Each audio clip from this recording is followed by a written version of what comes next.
All right, welcome to another episode from the Chart Reader. So clearly a big day on KULR. If you watch my last video, the two lines I talked about were the 200 moving average and then very loudly this 47-cent line, right? Once that 47-cent money line broke, oh my goodness, it literally went up to the next one. Like it doesn't get any more picture perfect than that, right? Big volume day, and we're now at a place where I don't want to use the word living because it has only been three, but yeah, three of the last six at around 100 is huge, right? So some really interesting things are happening here. I'm for sure going to talk about today's headline. I'm for sure going to talk about the upcoming earnings, all right? SoundHound. It's funny because I actually said this on the Discord. These four dojis really reminded me of the SoundHound dojis at $4, right? So a little bit of irony and a connection between I don't know if irony was the right word, but definitely a connection between those two because of the dojis, right? But yeah, SoundHound is coming to that needs to use support moment. Otherwise, we're gonna just, like I said, you break the lines up, you lose the lines down, right? It is why I love these colorful lines so much, right? But before we go any further and I give you more of my thoughts and opinions, what are we going to do? Same thing we always do, right? We'll take a look at the daily and the weekly to see how these things are setting up short term. We have, not that one, we have our 5 moving averages. There are horizontal support and resistance lines that I do draw manually myself. And then when we are done up here, we'll use the MACD, RSI, and volume as our lower indicators. Hey, really quickly, if you can please subscribe to this channel, share this video online with your friends, comment good or bad if you disagree with anything. Look, anything you can do helps so much with these YouTube algorithms. I am so grateful that you're taking your valuable time and being here with me. That's a easy thing to say. And yeah, if you can share this video, oh, that little click does wonders for these algorithms. All right, so let's get into KULR. All right, and this is getting hard to ignore. All right, that's a really easy sentence, and I there are some stocks that I believe start to take a life of their own. All right. And when something goes from 15 cents all the way to 70, when something goes from like absolutely no volume, from less than 500K shares to over 100 million shares, there are things that make stocks take a life of their own. I believe KULR is starting to come into that, all right? And I'm never here. I do my very best. I'm never here to hype a stock. I'm never here to pump a stock. I try to stay as unbiased as I can, all right? I've said I'm in this one, right? And we talked about, we got in a little early on the Discord, and a lot of it was this screenshot, all right? You can see it was on the 21st, but the big thing that I saw, again, there was a news today, and I'll talk about that shortly, right? But when 4 random letters can connect with the likes of Elon and Jeff, right? And I'm using their first names so casually as a joke, right? But look, SpaceX and Blue Origin are owned by arguably the most important people in the world, given how much money they have, right? So when one of the dudes, let alone both of them, kind of say, hey, I like your tech, that puts a stock in a different group, right? There was a headline today about $1 million partnership with what I believe was called H55. Number one, I've never heard of H55. I don't really know how big or small they are, but obviously partnerships are good. Partnerships kind of add to this rumor mill that everybody loves their tech, everybody wants it, right? It's a beautiful story to add. Listen, I'm just a regular dude, right? Like, to me, $1 million is a huge number, right? It's the Austin Powers, put my little pinky, Dr. Evil thing, right? $1 million, that's a big number. That's a jackpot right there number, right? When you're talking about a corporation, $1 million ain't that much, all right? Realistically, the executive team is probably having $1 million worth of good dinners written off every year. You know what I mean? So I'm taking the headline itself with a grain of salt. To me, $1 million partnership isn't much. It clearly was enough to do good things to the technicals, and that's what I'm about to jump into, right? So before I get up here, let's talk about volume, all right? And I hinted at it before. This was pushing 600K on this day that I'm clicking on, right? Random days just in this, right? Random days, 600K, right?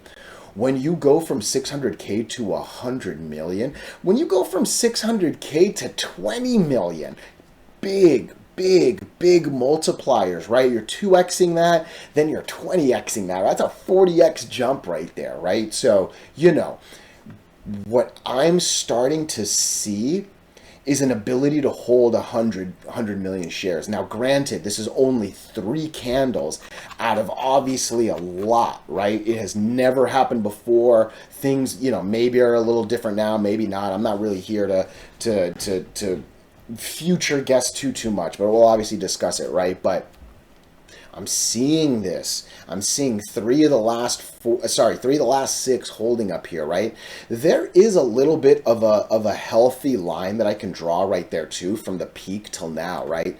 Down here, you can argue was the first real moment, right? So even those 3 candles, this one, that second, and that third, make a very, very healthy line, right? It's by no means a crazy one, and even that right there on its own isn't that bad, right? So, volume is starting to hold. And when volume holds, that's a really big thing, all right? The other easy thing to say is more people, since this run has happened, have bought and held than they have bought and sold. Look, I'm real honest. I sold a good chunk right here at 40. I sold a real good chunk just under 70. I wanted to hit 70, but I was like, I was in a meeting, the timing didn't work, and by the time I clicked done on my app, it was a couple cents under. But again, whatever, right? Like, it's been a beautiful run. It actually seems like there might be more too, right? But volume is easily the first thing I'm looking at, all right? Before I talk about the more, let's talk about the other side of the coin. If this thing was going to, first off, let's talk about the 200 before I talk about the other side of the coin, because really it's about the 200, all right? Zooming out, okay? I talked about this on the first video I covered. None of these candles really mean anything to me, all right? I'm going to click on a random one. The volume was 100 share. We're talking about 100 million. And on this random day that I click, oh goodness, get out of here. Yeah, let's click on. This one was actually a volume of 0, 0.00, 0.00. That one was 100. That one was 300 right there, right? Like there was literally no volume back then. So none of this counts to me, all right? From there, you can kind of say maybe we were over the 200 for a bit, but it is very, very, very fair to say since early 2022, for more than 2 full years, we have been well under the 200 moving average. I also talked about this moment right here. First of all, if we're talking about a full 2 years and only a little bit of a 2-month window, that's nothing, all right? From there, look, I'm not going to zoom in, but you can see it. It's a lot of red, green, red, green, red, green, red, green. It never really breaks and holds, right? So to me, this 200 moving average, this is the first and only time we're over it, right? So we need confirmation. Confirmation is obviously going to be up, right? So, and I'll talk about that shortly, but let's talk about the way down, all right? If this was going to come down, this actually might come as low as 56, maybe 55 cents, all right? We might lose about half of today. I think that's a very, very realistic possibility, all right? The simple fact that we ran 70% and are still holding, let alone barely going up a little bit, but like we're holding after hours, that's a lot of strength. It really is. Because I mean, I've seen so many tickers that go up 70% and then quickly lose like 15 or more after hours, right? So just holding is big. It really didn't need to go up to feel amazing, all right? We for sure need confirmation right now, all right? We for sure need confirmation. And I think that's going to be my confirmation line. That is, it's 82 cents, okay? I'm going to draw my next line right here, 92 cents, okay? However, one more time, I want this to close at 82 cents or more tomorrow. Why am I not drawing that 82-cent line? Look, a little bit of it is why I didn't draw this 60-ish cent line in between these two. We talked about on the Discord, there was a decent resistance around 60, 62, 65 for about an hour at least. Like, that was not an easy one. And arguably, yeah, I maybe could have drawn it, right? But to me, it looked like it wanted to run the whole thing, and obviously it did, right? I believe the channel here is 70 to 90. I do. I do believe 82 cents is going to be 80 cents, whatever you want to call it. Again, my lines aren't here for perfect. Good enough will make you and save you so much money. Believe me when I say that, all right?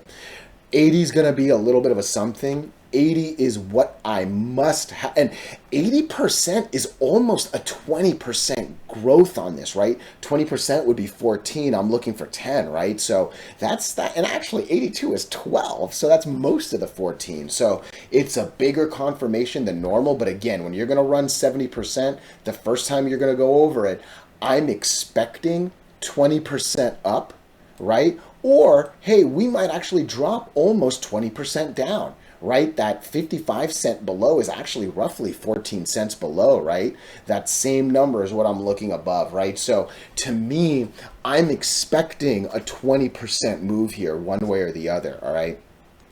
This MACD is next level. Look at the divergence just means two lines going away from each other. We want green to go up and away. That's a beautiful thing, right? I hope you see it before I say it, right? That's a crazy high RSI. 89 is very, very high, all right?